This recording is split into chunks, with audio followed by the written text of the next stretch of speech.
The guy who leads Poland, who seems to have it in for us, says Brexit is going to make the Poles richer than the Brits. Yeah, what a load of absolute twaddle Well, it might be this is true, it might be true. from Donald Tusk. I mean, yeah, there might be more credibility to it. I'm faffing around here because I actually just looked up some of the economic data in the Eurozone. I mean, look, the Eurozone is doing worse than we are at the moment. Germany is in recession. I'm interrupting you, Isabel, because we have this all the time. People saying Brexit went well, and when you say why, they say because Germany's in a nightmare. I'm not saying Brexit went well. But the idea of using other countries' problems to praise Brexit. I didn't do that, did I? But you were close to that. No, I wasn't close to that. All right. I was... Well, look, anyway, I think he might be right. By the way, I think he might be right because if... And this is where Aisha and I are not going to see eye to eye. If there is a Labour government that continues on the trajectory of this current government that has completely screwed up the Brexit opportunity and is already taxing us all to oblivion, I strongly suspect Labour will make things even worse. I think it's entirely possible that we will end up worse off than quite a number of countries. Although, if the EU would make us more prosperous, which is something we've got to consider, Labour might gently start to sidle towards Well, them. this is where Isabel and I have very, very different views.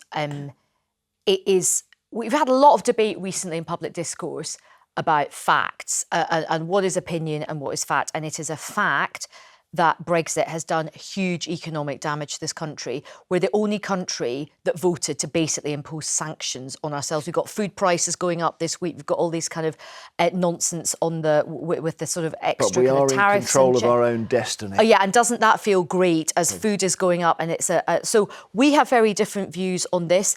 But my strong view is that we will look back, probably in 30 years' time, and the history books will say what a mad decision we took. I'm going to be 88 in 30 years' time.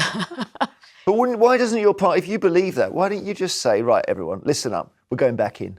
Because it was so toxic as a debate that it would be political suicide. So if you look at where Labour is starting to do really well again, it is in seats which voted Brexit. And actually, for many people who voted Brexit, they're now saying, that it was a bad decision, but also they don't want to keep going on about Brexit. They want the next government to just sort things out. And I think Labour will not take us back into the single market or the customs union, but I do think when we have these renegotiations, they will try and have a better relationship with Europe. Yeah, well, maybe freedom of movement, but then that gets tricky as well. It's all awkward. And what I suppose you were pro-Brexit, right? I'm still believe it. Very vocally so. Look, I still believe that it was the right principle to do it. I think that we should be in control of our own destiny, as you said. I think we made the right decision in principle. Do I think it has been a resounding success? No. I mean, ridiculous for me to sit here and say, wow, Brexit's been fantastic. I don't think it's been implemented. But I think that's the thing. I mean, but when we were all told it was going, whether it was going to be good or bad, nobody said, for example, you may not be able to get prescription medication, for example. I mean, there's a bunch of things that have been a disaster. Honestly, there are things that should not have happened. Now, is that our fault, or is it the fault to a great extent of people like Donald Tusk who have been determined to derail it?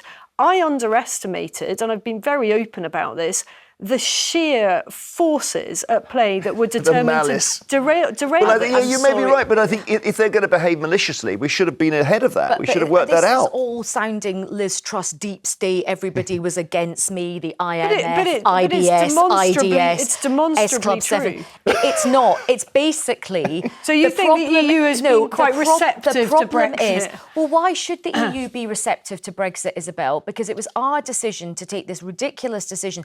The problem is there is no easy, good Brexit.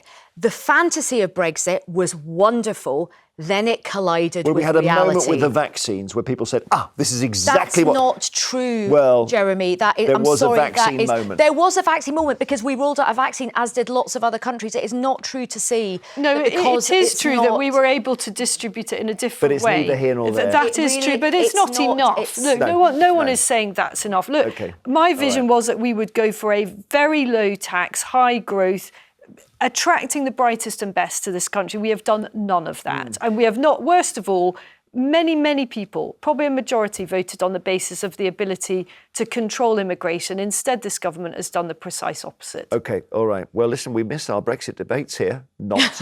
I don't think I've missed them. Have you? No, Ryan? Not that much. I don't really want to go back It's to obviously it. we're Nobody coming wants to back go at some back point to that debate. I've slumped back into my corner here, into the defensive position.